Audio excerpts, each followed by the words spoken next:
တက်ပြီကဲအားလုံးပဲမင်္ဂလာပါကျွန်တော်အလုပ်အားလုံးကိုရေအားနဲ့ free energy ပုံစံ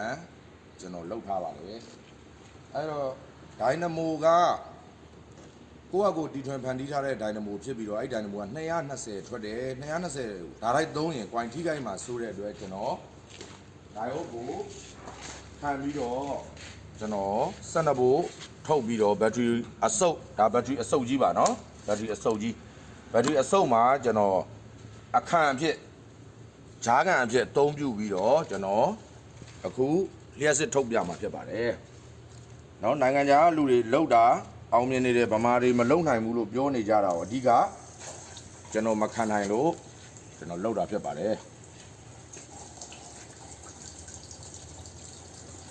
ဒီ Dynamo ကပဲဒီမှာလဲပါတယ် Dynamo ကလဲတဲ့ဟာကဒီမှာကျွန်တော် diode ခံလိုက်တဲ့အတွက် DC 12 volt ထွက်ပါမယ်ဒီမှာเนาะ DC 12 volt ထွက်ပါမယ်ဟုတ်ပြီအဲ့ဒီ12 volt ကိုကျွန်တော်က battery charger အဖြစ်ကျွန်တော်အားသွင်းပါမယ်battery charger အဖြစ်ကျွန်တော်သွင်းထားပါတယ်ဒီ Dynamo ကအားလေးကိုကျွန်တော်သွင်းထားခုနကတည်းကကျွန်တော်သွင်းထားပါတယ် Dynamo ကအများကြီးလဲစရာမလိုဘူးအပတ်ကြီးနည်းနည်းပဲဒီလောက်ပဲလဲရုံပဲเนาะသူ့ရည်နဲ့သူဒီမှာပြန်လဲတဲ့စနစ်ကိုကျွန်တော်လုပ်ထားပါတယ်အဲ့တော့ဒီလို Dynamo သေးသေးလေးကဘာတွေသုံးလို့ရမလဲလို့မေးရင်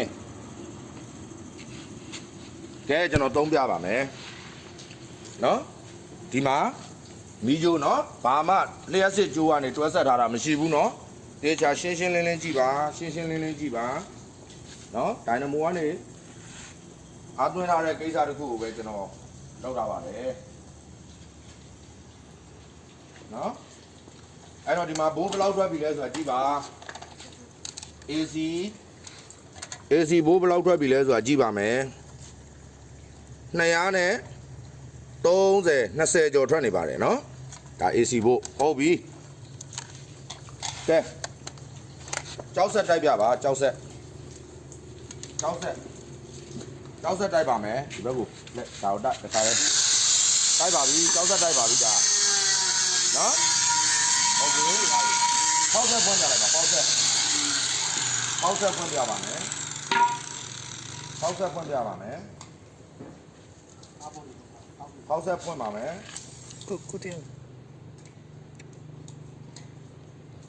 အဲ့ပေါက်ကိုအပေါက်လွတ်တာ